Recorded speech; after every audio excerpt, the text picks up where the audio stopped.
Hello and welcome back to डिब्री की class. तो कैसे हैं आप सब? आई होप सब मज़े में होंगे, अच्छा कर रहे होंगे और यहाँ तक की क्लासेस आपको समझ आ रही होंगी।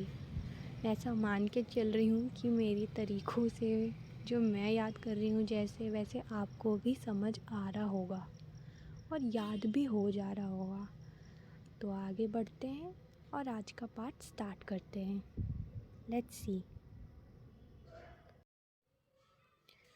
तो आज का हमारा टॉपिक है महाशिवगुप्त बालार्जुन से हम कंटिन्यू करेंगे जहाँ पे हमने कल छोड़ा था।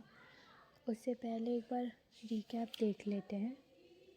तो कल हमने चंद्रगुप्त वाला पार्ट देखा था, नंदराज से स्टार्ट किया था, नंदराज सेकंड से, और चंद्रगुप्त, हर्षगुप्त और महाशिवगुप्त बालार्जुन ये रूलर्स हमने देखे थे।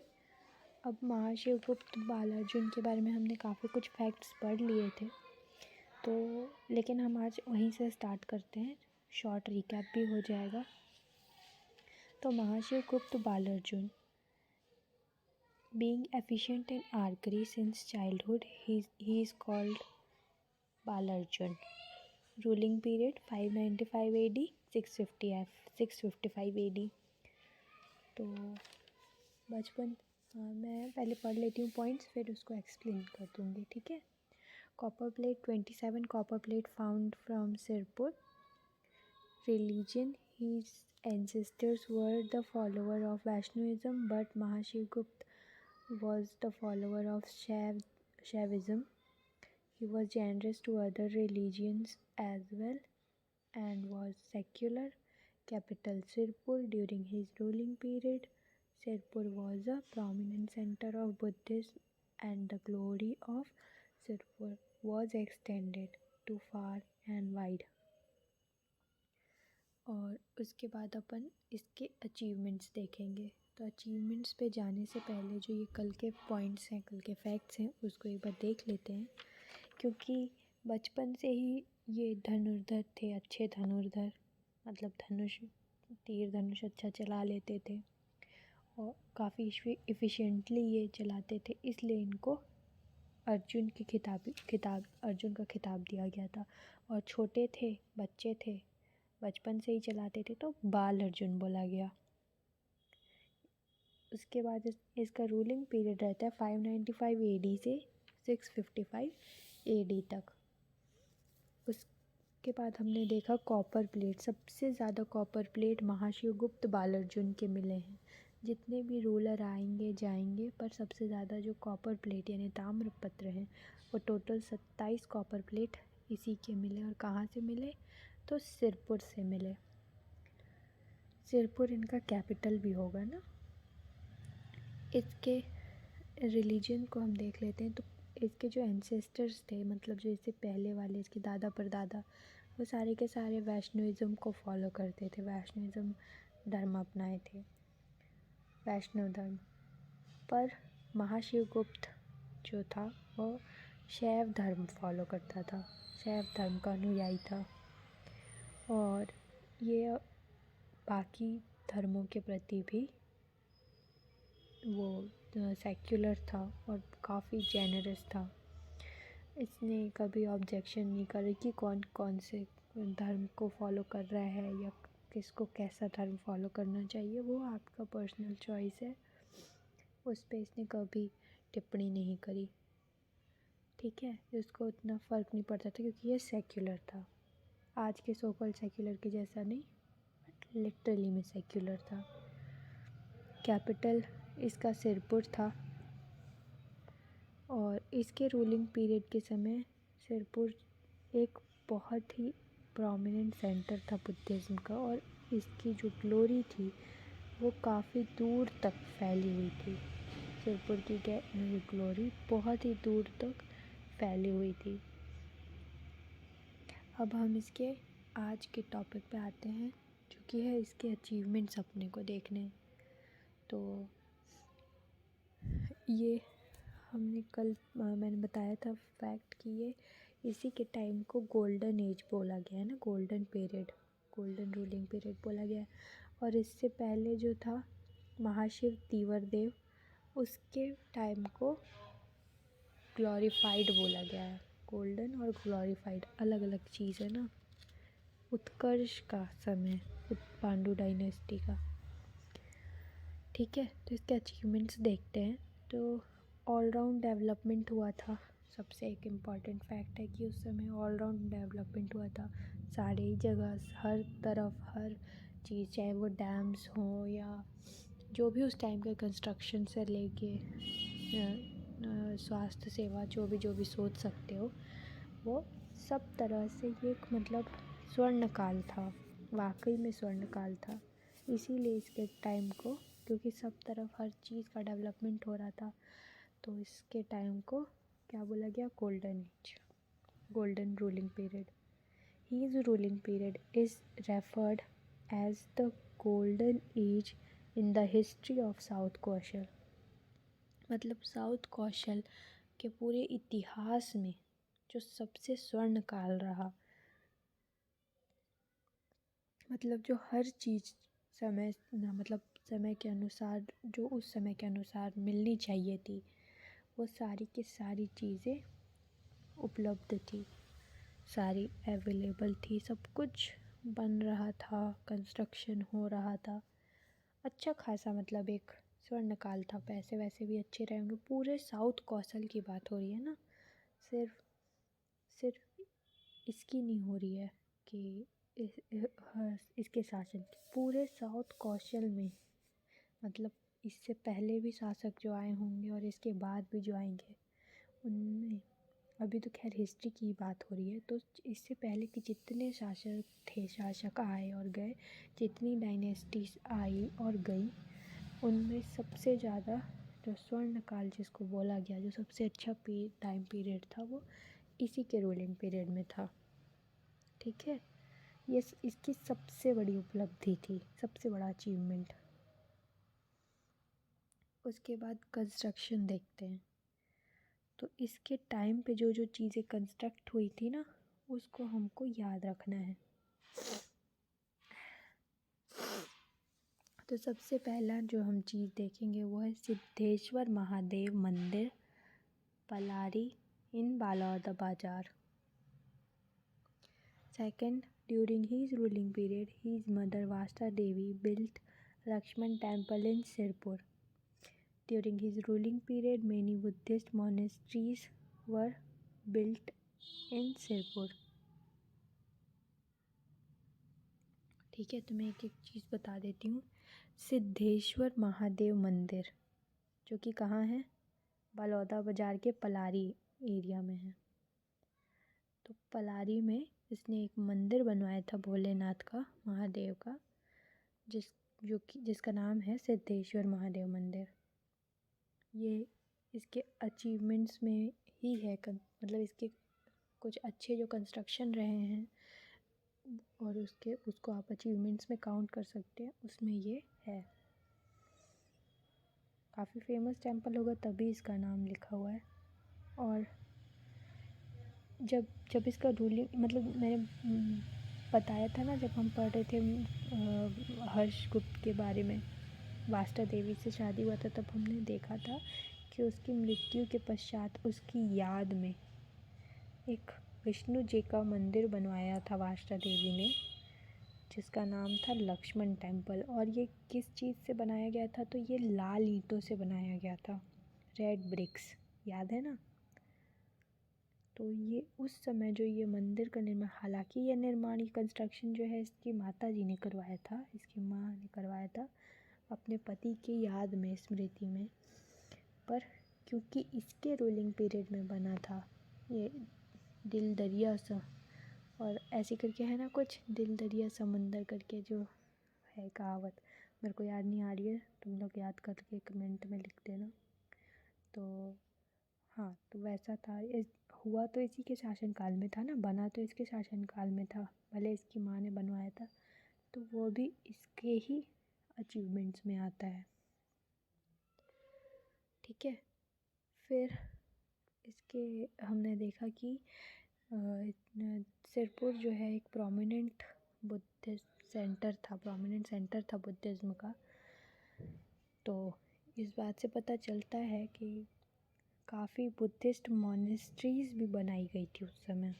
कहाँ पे? सिरपुर में ही, क्योंकि सिरपुर ही तो था ना प्रोमिनेंट सेंटर। जब हम कैपिटल देख रहे थे कल वाले क्लास में हमने देखा था कि बुद्धिज़्म का प्रोमिनेंट सेंटर था सिरपुर।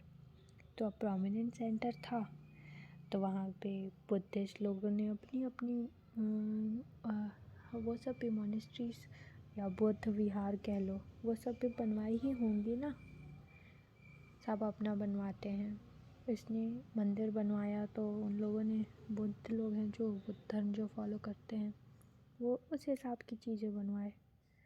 तो ये 3 पॉइंट याद रखना है। क्या क्या? सिद्धेश्वर महादेव मंदिर पलारी बालोद बाज़ार, लक्ष्मण टेम्पल सिरपुर और बुद्धिस्ट मोनेस्ट्रीज सिरपुर। ये तीनों कंस्ट्रक्शन याद रखना है, ठीक है। इस पॉइंट को बढ़िया से देख लो, एक बार फिर से रिपीट कर देती हूँ। इसके कंस्ट्रक्शंस को भी ध्यान में रखना ज़रूरी है। क्या पता ना कहीं से भी, पीएससी का कोई भरोसा तो है नहीं, कहीं से भी कोई सा भी क्वेश्चन उठा के मार देगा। एक क्वेश्चन यहाँ से फेंक के मारूंगा ना, बुद्धि ठिकाने हो जाएगी, वैसे वाला हाल चलता है। तो इसीलिए फिर से नाम देखते चलो। सिद्धेश्वर महादेव मंदिर पलारी बालोद बाज़ार, वास्ता देवी ने बनवाया था लक्ष्मण टेम्पल सिरपुर में, और बुद्ध विहार या बुद्धिस्ट मोनेस्ट्रीज सिरपुर में। फिर ये देखो यहाँ भी आ गया, ये अभी आने वाला है। ये Chinese traveller, Chinese Buddhist traveller Hiuen Tsang, इसका नाम है वेन शांग। इसने सीयू की में 1639 AD में ये बताया था कि अरे ये घूमने आया था ना, तो इसने ये सब चीज़ों का भी मेंशन अपनी बुक में करा है। जो उसकी बुक थी ना, उसका नाम था ना सीयू की, और इसमें छत्तीसगढ़ को क्या बोला था ये वेनशांग? किया स्लो। पता नहीं क्या सोच के बोला किया स्लो। अब जोड़ के मत पढ़ना, मैंने पहले ही बताया था इसको कैसे पढ़ना है। किया फिर स फिर लो, ऐसे करके किया स्लो, ऐसा नाम रखा था। और वेनशांग की किस बुक में इसका मेंशन किया गया है? तो सीयू की, वेनशांग की सीयू की में 1639 AD में। ये डेट्स तो मैं खुद ही भूल जाती हूँ, मेरे को समझ नहीं आ रहा है तुम लोग कैसे याद रखोगे। खैर, लोगों की याद रखने की कैपेसिटी बहुत ज़्यादा होती है। मैं भी कुछ ना कुछ जुगाड़ करूँगी ये डेट्स याद करने के लिए, तुम भी करना। तो अगला फैक्ट देखते हैं। द रूलर किंग और king here is Kshatriya but he respect other religion as well. तो इसने यही नहीं, मतलब मोनेस्ट्री वगैरह के बारे में ही नहीं लिखा, उसने एक ये चीज़ मेंशन करी कि यहाँ पे जो शासक है, राजा है, शासक है, जो भी, वो क्षत्रिय धर्म का है, क्षत्रिय है, लेकिन वो बाकी रिलीजन को भी रिस्पेक्ट देता है। ये बात इसने अपनी सीयू की में लिखी है, चाइनीज़ बुद्धिस्ट ट्रैवलर वेनशांग ने, ठीक है। ये तो हमने पहले ही इसके रिलीजन जब हम देख रहे थे उस समय देखा कि ये सेक्युलर था और दूसरे रिलीजन के प्रति ये जेनरस था। सॉरी, दूसरे रिलीजन के प्रति ये जेनरस था, चीज़ हम देखे। तो बस इसी चीज़ को चाइनीज़ बुद्धिस्ट ट्रैवलर ने भी मेंशन किया है। चाइनीज़ बुद्धिस्ट ट्रैवलर का नाम क्या है? वेनशांग। वेनशांग, अजीब अजीब से नाम रहते हैं इन चाइनीज़ के। नेक्स्ट हम देखते हैं सक्सेसर ऑफ महाशिव गुप्त। सक्सेसर ऑफ महाशिव गुप्त, इसके बाद कौन आता है? तो महाशिव गुप्त बालार्जुन का उत्तराधिकारी रणकेसरी, फिर उसका अगला शिवनंदी। इतना ही देखना है, इनके बारे में कोई बहुत ज़्यादा डिटेल में नहीं देखना है क्योंकि कुछ खास है भी नहीं। नेक्स्ट आप देखते हैं देयर कैपिटल वॉज डिस्ट्रॉयड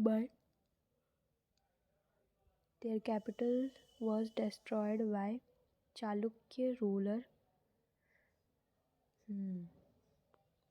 इनका जो कैपिटल था ना वो एक चालुक्य शासक द्वारा ख़त्म कर दिया गया था, डिस्ट्रॉय कर दिया गया था, और पूरे इस वंश का ही ख़त्म कर दिया था ना। तो क्या नाम था उस चालुक्य शासक का? और ये मेरे अंदाज से ये भी आपका एंशियंट वाला पार्ट आ जा रहा है ना। चालुक्य शासक का नाम था पुलकेशिन द्वितीय, पुलकेशिन सेकंड। चाहो तो लिख सकते हो, ऐसा कोई इम्पोर्टेंट फैक्ट है नहीं, बस ध्यान में रखने के लिए बता दे रहे हैं। पुलकेशिन सेकंड चालुक्य शासक का नाम था, वो जो उस समय इनकी राजधानी को ख़त्म किया था। अब एक इम्पॉर्टेंट बात जो मैंने पांडु डायनेस्टी स्टार्ट करने से पहले ही बताई थी कि ये जो पांडु डायनेस्टी है, इस कई इतिहासकार जो हैं वो ऐसा मानते हैं कि इसी की शाखाएं और भी हैं जो मिलने वाले हैं। मैं बताई थी मैकल का मिलेगा, कलिंगा का मिलेगा, तो ये देखो अभी आ गया है मैकल का पांडु डायनेस्टी। तो हमको ये देखना है मैकल का पांडु डायनेस्टी, हम देखेंगे। तो मैं ये ध्यान में याद करने की कोशिश करूँ, जब मैं पांडु डायनेस्टी स्टार्ट करती उसी वक्त ही मैंने बताया था कि कॉन्फ्लिक्ट था इस बात में कि ये हो सकता है कि ये वही पांडु डायनेस्टी हो जिसके बारे में अभी हम पढ़ते आ रहे हैं, उसी की ब्रांच हो, उसी की शाखा हो। और ऐसा नहीं भी हो सकता है, ये अलग भी हो सकता है ना, क्योंकि ये इस बात पे कॉन्फ्लिक्ट है हिस्टोरियंस के बीच में कि ये सेम भी हो सकता है और उसकी ही ब्रांचेस हो सकती हैं, या फिर डिफरेंट भी हो सकता है। मतलब दूसरा कोई का डायनेस्टी होगा सेम नाम से, पांडु वंश या सोमवंश के नाम से। तो बात ये है। अब हम देखते हैं इनका रूलिंग पीरियड। तो इनका रूलिंग पीरियड है 5th सेंचुरी, और रूलिंग एरिया अमरकंटक। ये जो मैकल वाला है ना, मैकल रेंज, ये अमरकंटक में आएगा, अमरकंटक का एरिया, ठीक है। ये जो मैकल की पांडु डायनेस्टी हम पढ़ रहे हैं, तो ये मैकल अमरकंटक वाला एरिया है ना, ध्यान में रखो, मैकल से कंफ्यूज मत हो जाओ। मैकल को अंकल से वो कनेक्ट कर लेना। इसके रूलर हम देख लेते हैं, इसके जो मेजर रूलर्स हैं उनके बारे में।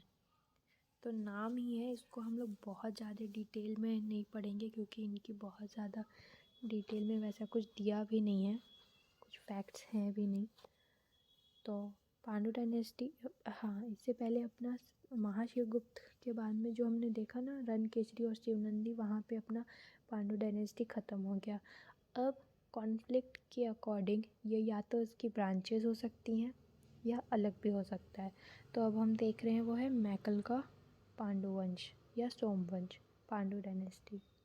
इसका रूलिंग पीरियड 5th सेंचुरी था और रूलिंग एरिया था अमरकंटक। मैकल वाला जो रेंज है वो अमरकंटक का एरिया है। अब इसके मेजर रूलर हैं, तो सबसे पहले आएगा जयबल, फिर वत्सराज, फिर नागबल, फिर भरतबल, फिर सूरबल। सूरबल इधर भी आ गया, पर ये सूरबल और वो सूरबल अलग अलग सूरबल है ना। तो ये जो जयबल है इसके बारे में बहुत ज़्यादा डिटेल नहीं है, मैं इसको ऊपर ऊपर से बता देती हूँ फिर भी। तो ये जो जयबल है और ये वत्सराज, ये लोगों ने कोई भी रॉयल टाइटल होल्ड नहीं किया था। जैसे परम भागवत या परम वैष्णव, हमने पहले देखा ना कि ये परम वैष्णव की भी टाइटल अपने नाम के आगे रखे थे। परम वैष्णव महाशिव तीवर देव था ना, उसने रखा था ना परम वैष्णव, और सकल कौशलाधिपति उसी ने रखा था ना। कंफ्यूज तो नहीं हो रही हूँ मैं? याद करो थोड़ा, या मेरे को ही याद कर लेने दो। इसी ने तो रखा था ना सकल कौशलाधिपति और परम वैष्णव का टाइटल। हाँ, याद आ गया, मैं कंफर्म हूँ वही था। और वैसे ही इन लोगों ने, जयबल और वत्सराज, इन लोगों ने कोई भी टाइटल होल्ड नहीं किया था। They do not hold any royal titles. जैसे कि परम भागवत, परम वैष्णव एट्सेट्रा और भी हो सकते हैं अलग अलग टाइटल्स। मतलब तुम समझ गए ना मैं क्या कहना चाह रही हूँ। परम भागवत और परम वैष्णव से ऐसा कोई रॉयल टाइटल इन लोगों ने नहीं रखा था। किसने किसने? जयबल और वत्सबल ने, सॉरी वत्सराज ने। जयबल और वत्सराज। एक बार पहले नाम पढ़ लेते हैं, फिर उसको ना उसको रिपीट कर लेते हैं, फिर उसके बारे में देखेंगे फैक्ट्स। जयबल, वत्सराज, नागबल, भरतबल, सूरबल। जयबल, वत्सराज, नागबल, भरतबल, सूरबल। ठीक है, जय, वत्स, नाग, भरत, सूर, ऐसे करके याद कर लेना। तो ऊपर के जो दो हैं जयबल और वत्सराज, इन्होंने कोई रॉयल टाइटल होल्ड नहीं किया था। उसके बाद आता है नागबल, इसने टाइटल होल्ड किया था। He holds the title of Maharaj. Maharaj का इसने टाइटल रखा था। उसके बाद जो अगला शासक है, जो अगला रूलर आएगा वो है भरतबल। इसका कॉपर प्लेट में मिलता है कहाँ से? बमनी से। कहाँ से? बमनी। अब इतने आगे तक आने के बाद समझ में तो आ ही गया होगा कॉपर प्लेट यानी ताम्रपत्र होता है। तो कॉपर प्लेट कहाँ से मिला था? बमनी से। उसके बाद आता है सूरबल, इसका कॉपर प्लेट मिलता है मल्हार बिलासपुर से। ठीक है, मल्हार बिलासपुर से। तो आज अपने को यहीं तक ही देखना है, पर हम इसको एक बार रिपीट कर लेते हैं। तो हमने महाशिवगुप्त बालार्जुन देखा, उसके बारे में हमने, क्योंकि इसका गोल्डन पीरियड बोला गया है ना इसके टाइम को महाशिवगुप्त बालार्जुन का, तो इसको थोड़ा अच्छे से पढ़ने का ज़रूरत है, क्योंकि इसके टाइम पीरियड में बहुत सारा, रूलिंग पीरियड में बहुत कुछ बना था, जैसे कंस्ट्रक्शन भी हुई थी और ऑल राउंड डेवलपमेंट हमने देखा। इसलिए ये पढ़ना थोड़ा डिटेल में इम्पॉर्टेंट है, इसीलिए मैं इसको टाइम लेके बता रही हूँ।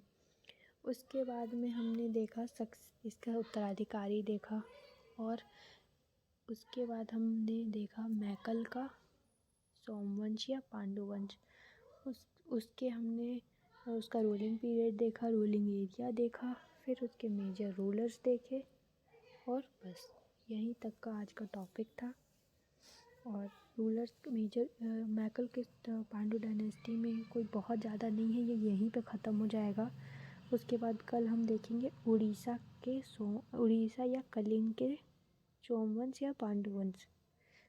ठीक है, और इनका सबका रूलिंग पीरियड अलग अलग होगा ना। जैसे ये 5th सेंचुरी में है तो वो शायद 9, 10 या 11 ऐसी कुछ है, उनका 9, 10 सेंचुरी था। उसके बाद कैपिटल तो लगभग इन लोग सिरपुर के आसपास है, सब कोई का देखोगे तो कैपिटल सिरपुर ही बता रहा है। कम ही लोग में दो तीन है कैपिटल, बाकी ऐसा कुछ खास है नहीं। पर ये यहीं तक है इम्पोर्टेंस इसका, मतलब बहुत ज़्यादा इसमें फैक्ट है नहीं मैकल वाले में, इतना ही है। बट इसके रूलर का नाम याद रखना होगा, क्योंकि रूलर का नाम दे सकता है, पूछ सकता है, तो वो नाम याद करना इम्पॉर्टेंट है। बाकी तो खुद समझदार हो सब के सब। ठीक है, आई होप क्लासेस समझ आ रही हैं और पढ़ने में भी मज़ा आ रहा होगा। धीरे धीरे ही सही हम बढ़ तो रहे हैं। और इसके बाद में शायद हम 1-2 दिन बाद, मतलब हो सकता है मंडे से जो क्लासेस होंगी वो शायद लंबी लंबी हों, टाइम टेकिंग हो, क्योंकि मेरी तबीयत पहले से बेटर है अभी। तो मैं लूँगी क्लासेस, तब प्रिपेयर्ड रहना। पर हमें ये रिपीट भी करना है ना, मैं भूल गई थी। हमें ये जो पुराना पोर्शन बचा हुआ है, जो अभी तबीयत ख़राब की वजह से ठीक से नहीं लिया है, इसका प्रॉपर एक वीडियो बनाना है। तो या तो हम वो वाला पार्ट कवर कर लेंगे कि हम पुरानी वीडियोस को ही, मतलब उसमें डिटेल में देख लें, अच्छे से देख लें, या फिर हम जो है नेक्स्ट आगे की देख लें और लास्ट में ये जो बचा हुआ पार्ट है उसको कवर कर लें। जैसा भी हो संडे तक मैं डिसाइड करके बताती हूँ आप लोग को। बाकी धन्यवाद। मेरे साथ इतना पेशेंस के साथ में जुड़े रहने के लिए और देखने के लिए। Love you all, bye bye, good night, thank you.